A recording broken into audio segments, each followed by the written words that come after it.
자궁경부암 검사가 정확도가 떨어져요. 자궁경부암 검사는 성생활과 별개로 1년에 한 번씩은 꼭 받으셔야 됩니다. 근종은 사실은 그냥 가지고 가셔도 됩니다. 사실 병원에서 러브겔 같은 거를 30대부터 많이 처방을 합니다. 러브겔을 사용하시는 거를 자괴감 들어 하시는 분도 있어요. 내가 그렇게 나이 들었어 벌써? 이렇게 하시는 분들도 있는데 제가 늘 말해요.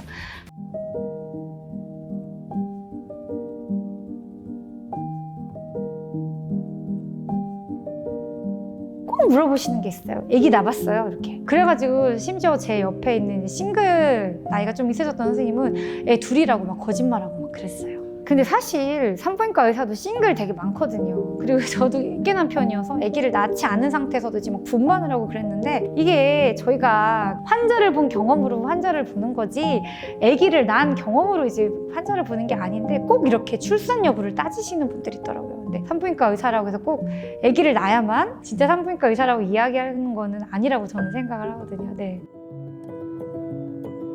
8년 노력하셨어요. 8년. 40대 이제 중반이 돼서 멈추셨거든요.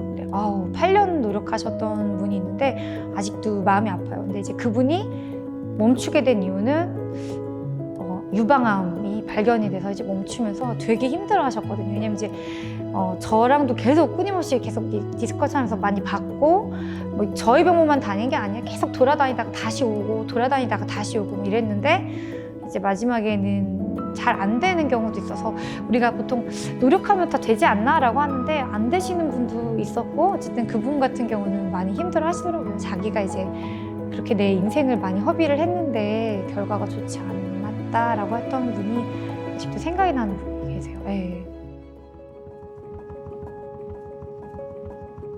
운동 헬스를 끊고 싶은데 임신이 될까봐 못 끊고 미술 수업을 듣고 싶은데 못 끊고 그러면서 자기 생활이 이렇게 다 스탑되는 경우가 되게 많아요. 근데 제가 누누이 얘기하죠. 그거는 그거고 임신을 해도 모든 생활을 다 스탑하지 마세요라고 하는데 임신을 준비할 때 생활을 다 이렇게 정리하시는 분들이 있어요. 어차피 나는 아기 가질 거니까 아무것도 못해 이러면서 막 다 끊고 막 이런 분들이 있거든요. 근데 그건 절대 아니거든요. 그래서 일상생활은 일상생활대로 흘러가면서 임신 준비를 하셔야 조금 더 건강하고 유연하게 준비를 할 수 있다라는 걸 이야기해 주고 싶어요. 네. 이게 되게 어려운 것 같아요. 어떤 케이스가 제일 많냐면 출산 이후에 부부관계가 한 번도 없었다.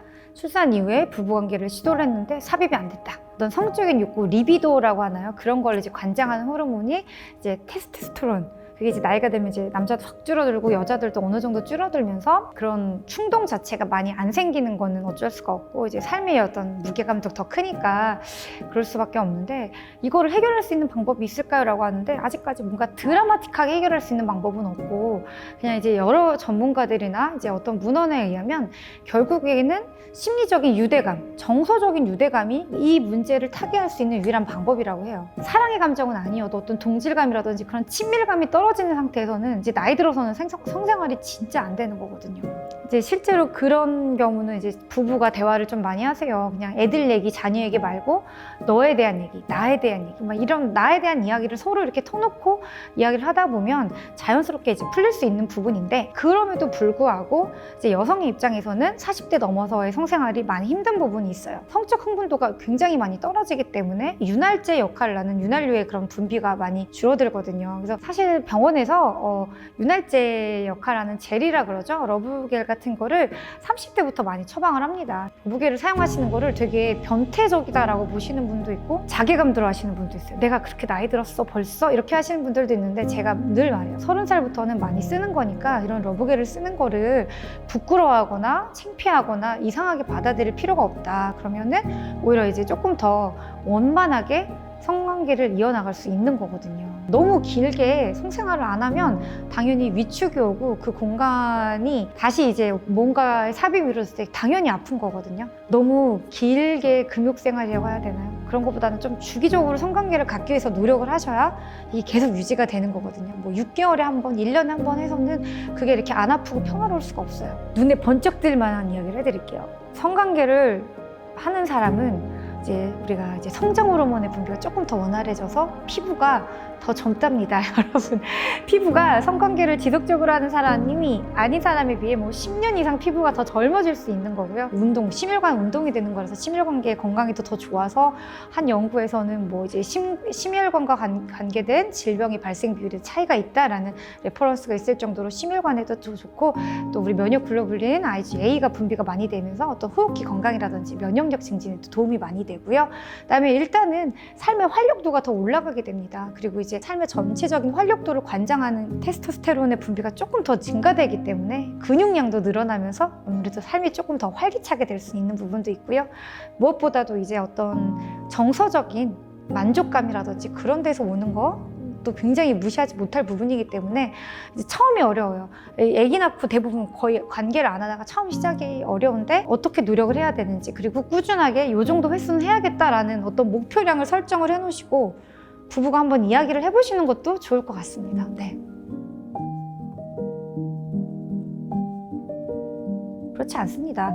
자궁경부암 검사는 성생활과 별개로 1년에 한 번씩은 꼭 받으셔야 됩니다. 자궁경부암은 결국에는 이제 바이러스가 그 내 몸에 머물면서 어떤 자궁경부 세포의 변형을 일으키는데, 얘가 언제 들어왔을지 내가 구체적으로 잘 모르고 있을 수가 있고, 또 이 자궁경부암 검사가 비용이 이제 나라에서 2년에 한 번씩 무료로 해주고 저렴한 편이긴 해요. 암 검사 치고는. 왜냐하면 정확도가 떨어져요. 그러니까 검사를 이렇게 세포를 찍 긁어내서 하는 거라서 여기서 암이라 그러면 암은 맞아요. 근데 여기서 정상입니다 라고 나왔을 때 정상이 아니라 사실은 나빴을 가능성이 굉장히 높은 거거든요. 대안이 뭐냐면 자주 하면 되는 거예요. 검사의 정확도를 높이려면 자주 받다 보면 걸러낼 수 있는 게 바로 자궁경부암 검사거든요. 그래서 자궁경부암 검사는 반드시 꼭 1년에 한 번씩 해야 됩니다. 근종 같은 것도 나이가 들면 들수록 점점 많아지는데 아마 고민이 많으실 거예요. 근종은 사실은 여성 호르몬인 에스트로겐을 먹고 자라는 애니까 이제 발견됐을 때 얘가 얼마나 클 건지, 그리고 내가 조금 있으면 폐경인데 폐경되면 그 아이가 줄어들 거거든요. 그러면 이제 어떻게 치료를 해야 될까 되게 고민이 많으실 건데, 이제 근종의 사이즈가 거의 한 10cm에 가깝게 아주 크거나, 또는 근종 때문에 막 출혈이 동반돼서 막 빈혈이 조절이 안 된다던가, 아니면 근종이 너무 급격하게 빠르게 자라면서 뭔가 악성의 조짐이 보인다던가, 그렇지 않고서는 이제 보이는 뭐 5cm, 3cm짜리 근종은 결국에는 폐경이 되면 줄어드는 거라서, 제가 이제 농담처럼 여자들 다 있어요. 90%는 다 있는 거니까 근종 나와도 놀라지 말고 잘 보기만 하세요. 보다가 이제 나중에 폐경이 되면은 그 아이는 그냥 잠잘 거니까 그냥 가지고 가셔도 됩니다. 그래서 너무 겁먹지 않으셔도 됩니다. 근종 거의 많게는 80% 이상이 갖고 있다라는 이야기가 있을 정도니까요. 저도 이제 최근에 자꾸 생각을 하게 되는 거예요. 그런 죽음의 5단계라 그러죠. 미국의 한 정신과 의사 1969년도에 얘기한 죽음의 5단계가 처음에 부정, 분노, 그다음에 타협을 하고 나서 이제 인정을 하게 되면 이제 우울해졌다가 이제 그거를 수용하면서 이제 어떤 걸 다 상쇄시키고 이제 승화하는 단계로 이제 이루어지는데, 결국에 우리가 누구나 다 죽잖아요. 근데 죽는다는 거를 인식을 못하고 살아요. 그래야 살죠, 사람이. 언제 죽을지 한참도 모르면서 우리가 아주 열심히 살고 있는데, 노화가 어떻게 보면 이제 죽음에 대한 신호의 시작이라고 생각을 합니다. 노화라는 게 다가올수록 나는 모르겠지만 내 몸에서는 죽음에 대한 신호가 다가오고 있음을 조금씩 알려주는 거기 때문에, 노화도 죽음이랑 똑같이 5단계로 반응을 할 수 있다라고 생각을 해요. 처음에는 아니야, 부정해, 나는 괜찮아 라고 하다가 분노하게 되죠. 분노하게 되는 나이가, 저는 40대가 많이 분노하게 되는 나이고 혼돈의 시기라고 생각을 해요. 그래서 갱년기를 비롯해서 노화에 대한 분노의 시기가 오는데 잘 타협을 해야 됩니다. 잘 타협을 해야 아름답게 승화할 수 있고, 어떻게 하면 건강하게 이 시기를 내가 어떻게 잘 수용할 것인가를 고민해보는 시기라고 생각을 합니다.